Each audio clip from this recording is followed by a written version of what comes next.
Let me take this second to introduce our commencement speaker.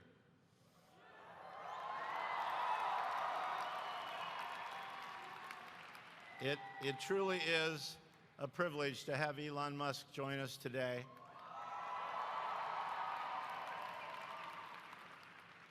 He doesn't need much of an introduction, but let me tell you a little bit about him.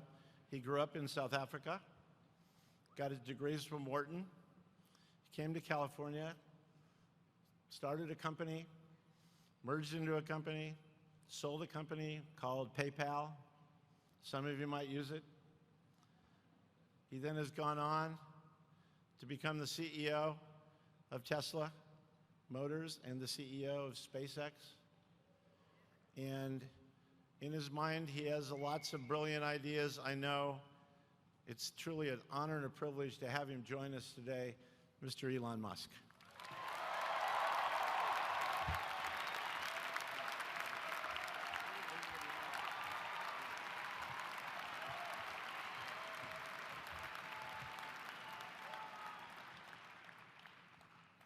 All right, thank you. So I've got about apparently 5 or 6 minutes to say the most useful things I can think of. I'm going to do my best.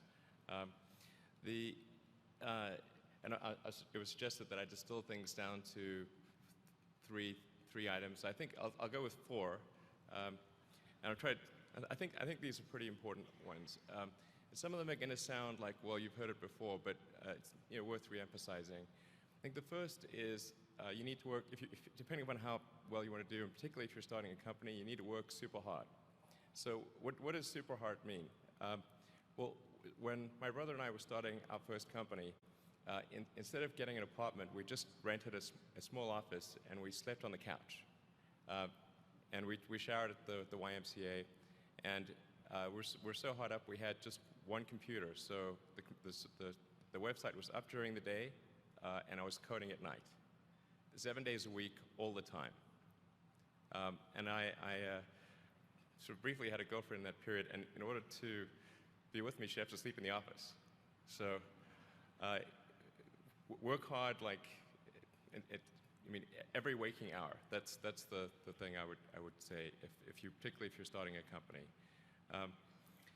And I mean, if you do simple math, you say like, okay, if somebody else is working 50 hours and you're working 100, you'll get twice as much done in the course of a year as the other company.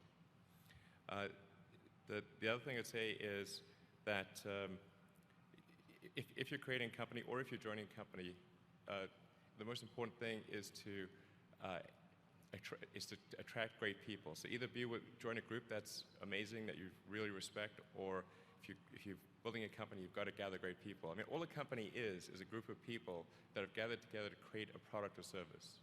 And so depending upon how talented and hardworking that group is, and the degree to which they are focused cohesively in a good direction, that will determine the success of the company. So do everything you can to gather great people if you're creating a company. Then I'd say focus on signal over noise. A lot of companies get confused. They spend money on things that don't actually make the product better. So, for example, at Tesla, we've never spent any money on advertising.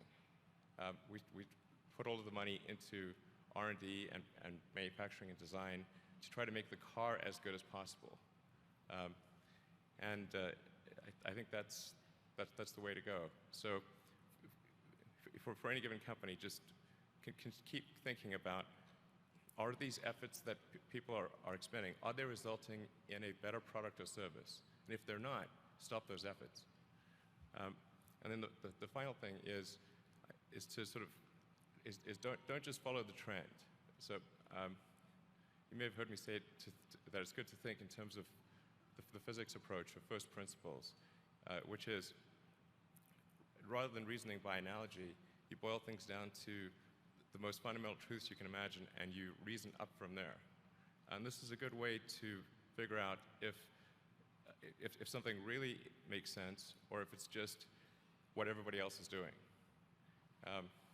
It's hard to think that way. You can't think that way about everything. It takes a lot of effort. But if you're trying to do something new, it's the best way to think. And that framework was developed by physicists to figure out counterintuitive things like quantum mechanics. So it's really a powerful method. Anyway, so that's, and then I think the final thing I would encourage you to do is, now is the time to take risk. You don't have, yeah, you don't have kids. Your obligation. Well, so, I mean, probably don't have kids.